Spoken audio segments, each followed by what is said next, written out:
À Vairao, Norine regarde au large. Et si ses yeux sont habitués à cet horizon depuis l'enfance, il y a depuis la semaine dernière comme une inquiétude nouvelle. La houle s'est chargée d'une intense colère. La famille en a encore toute retournée. Et c'est la première fois de toute ma vie. Tu sais, j'ai grandi, je suis née ici, j'ai grandi ici. Quand j'ai vu ça, j'étais hallucinée. Ainsi, Titaina est revenue de Taravao pour faire face. Ses parents sont désormais hébergés par la paroisse protestante.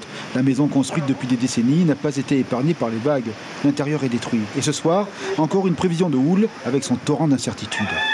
Avec ma grande sœur, comme d'habitude, on va relayer. On ne va pas dormir ce soir, ça c'est sûr.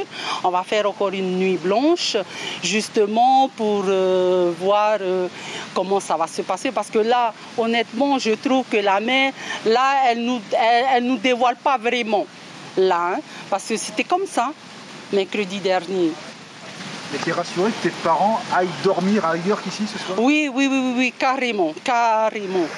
À Mataya, aussi, tout reprend peu à peu un aspect normal. Partout, l'on pense l'épée du 13 juillet.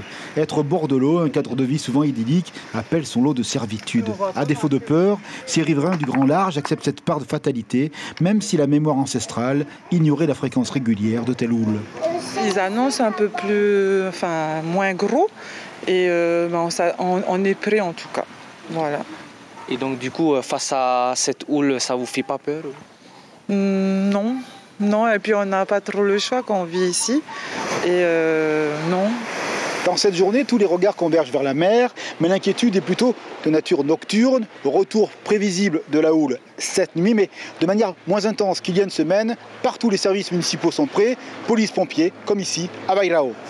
La municipalité est en phase d'attente, prête à agir. L'information se diffuse auprès des citoyens. Prendre toutes ces précautions dans l'hypothèse d'un bis repetita de la semaine dernière. On va aussi les obliger à sortir de là où ils sont parce que c'est quand même en zone rouge et c'est une partie assez importante de la houle qui pourrait taper sur leur maison. Il vaut mieux prévenir et partir et ne pas faire face parce que c'est quand même la nature. Pour une nuit encore, Norine et son mari dormiront dans la salle paroissiale pour être en toute sécurité. Ses filles, elles, resteront en face, au chevet de la maison, en demandant au ciel, cette fois-ci, la clémence des eaux. L'information en continu sur Polynésie la première, Internet et réseaux sociaux.